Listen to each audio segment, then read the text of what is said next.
Dr. Vessels here. Do you have a few minutes for your sales development? Let's talk about conflict management in your current environment.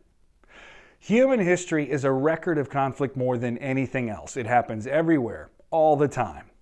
Luckily, most conflict can be resolved without war and suffering. And as a business skill, conflict management is essential. Your business grows to the extent that you can manage conflict, which is a consequence of growth. That means understanding, addressing, and resolving conflict constructively is something you need to develop continually. Nobody said it was an enjoyable task, but it is essential to your long-term success. So how do we constructively manage conflict? We have much more on this topic, but let's get you a fast start. Grab a pen and paper and jot this down. There are steps here that we want you to begin to implement. Now, we want you to start again with understanding the cause of conflict. The root of unhealthy conflict boils down to fear. Fear of loss, fear of consequences, fear of not getting something you want. You need to be brave and address that fear if you want to resolve conflict. Fear is an extremely powerful motivator, and it quickly transforms into anger and aggression. When fears are realized, like a loss is experienced, people quickly seek revenge or reprisal. If someone steals your lunch from the company refrigerator, you may contemplate mayhem. The root cause is still fear of loss, your lunch, but it is realized when the emotional reaction is instantaneous and the drive to balance the scales, find and punish the sandwich thief is overwhelming. If you're a manager dealing with this mystery hamburglar, the first thing to do is address the fear.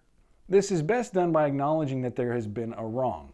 Let's work this example through and you'll see how this works.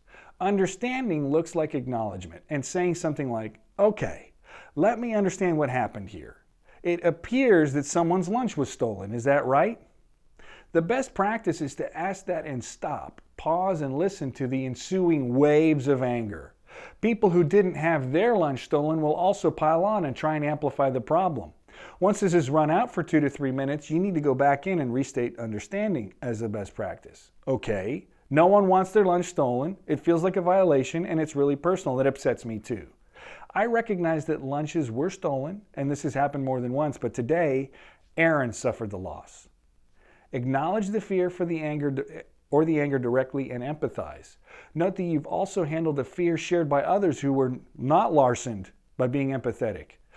We also have content on increasing your empathy, by the way, which you might want to access. The next step is addressing the conflict.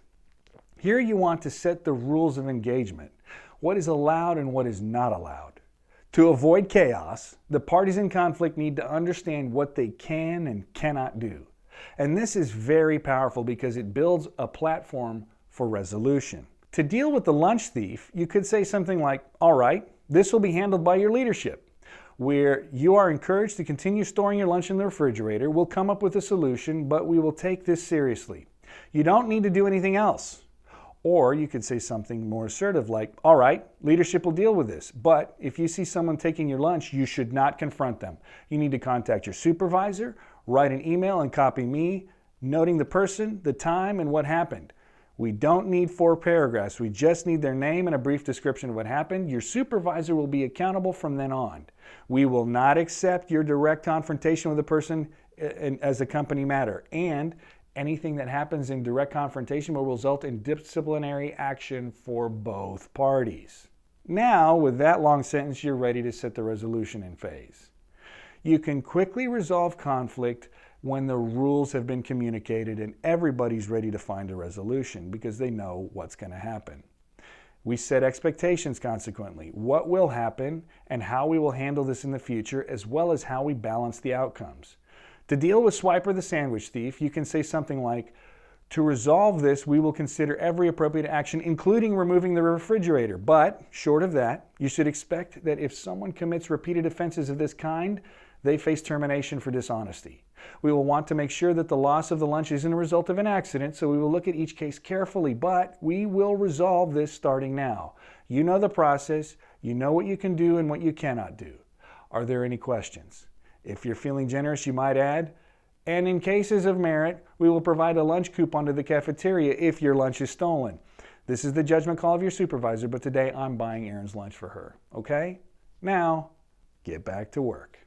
The summary is that conflict is everywhere. If you're dealing with a customer conflict situation, the same process applies. Resolving it requires you to understand the cause, address the conflict by setting rules of engagement to build a foundation for resolution, and then implementing that resolution by setting expectations and outcomes. Do this effectively, and conflict will become a source of accelerating success instead of an impediment.